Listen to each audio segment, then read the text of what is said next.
Hey there folks, welcome to this video. This is General Notice with Fire Off the Week. It is Monday. Let's talk motorsport. But first, before we get into that, we'll talk about what's going on the channel over the course of this week. Reviews are going to be coming out for IndyCar and NASCAR. As I'm recording this on the Sunday, just before the IndyCar actually gets underway. Look forward to that one at Arlington. Then we'll be looking at things like Formula E. We may talk a little bit Formula 1, rallying, off-road.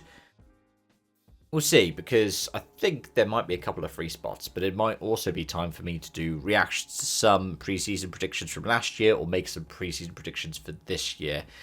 I think it was meant to be WEC Prologue, wasn't it? But that's what's coming up on the channel over the course of this week.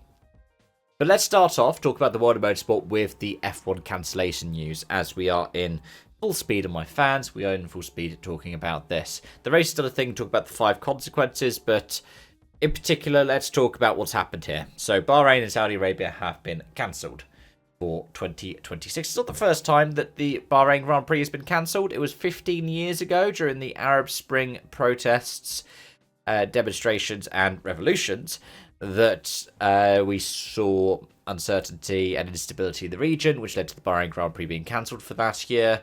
But yeah, no Bahrain, no Saudi Arabia. And I believe we've seen a similar kind of thing happen in MotoGP, which is probably why Liberty have done the announcements at the same time. Because I believe that the Bahrain Grand Prix and the Qatar MotoGP were happening at the same time. It'll only be 22 races. I think I spoke about this in last week's General Notice, but the TV contracts that they have to fulfill would be fulfilled with 22 races. There's a built-in kind of thing of you are guaranteed a minimum amount of races. It's probably somewhere between 16 and 20. I don't know what the current deal is. I would assume 20 because, well, 2020 had 17 races and that was enough to fulfill the contracts. And whilst there was consideration for a doubleheader in Suzuka, potentially a doubleheader in Melbourne, I heard, or a return of Imola or Portimao, they weren't able to secure the hosting fees. I think Istanbul Park was also considered at one point as well, right? But either way, none of them were going to pay the what's estimated to be $100 million that has been lost. The economic impacts of the actions of the 45th and 47th President of the United States. That and oil shooting up in prices, which I definitely feel at the petrol pump. But yeah, it is what it is. We might see more of this happening depending on how long this military intervention lasts. But it's not the only cancellations that we've heard coming up in motorsport at the moment. The Nürburgring and its NLS opener has been cancelled because of snow. You can see some of the photos go around the internet. It's quite nice. It's a little bit of dusting, but because of the freezing conditions, you've got snow and ice. The Nordschleife, yeah, probably not best to do that. If you ever want to have a go at it in Project Cars 2, I've done that before for a video. I think that was one of my sliding homes a few years ago. I think you can do it in Content Manager as well, though usually that is only skinned around the winter period.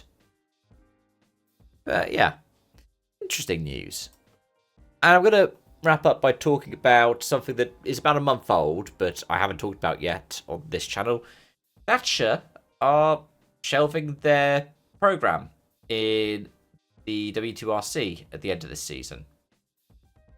Now, Nasser LT has already been branching out and competing with other marques outside of W2RC. It's really a shame. I would say it really is a shame because the San Riders team have been quite successful.